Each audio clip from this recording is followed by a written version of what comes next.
This is the biscuits for the dogs. My 30-day blog of horse riding.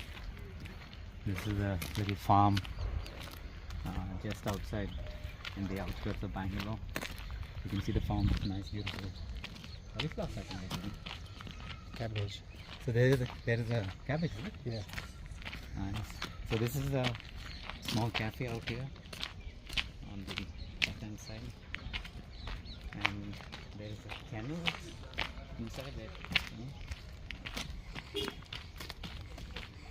There's a kennel, and of course now we're going to the horse riding school, so to speak.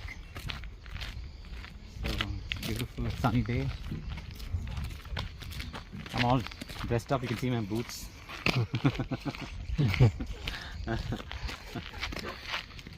It is much difficult than much difficult than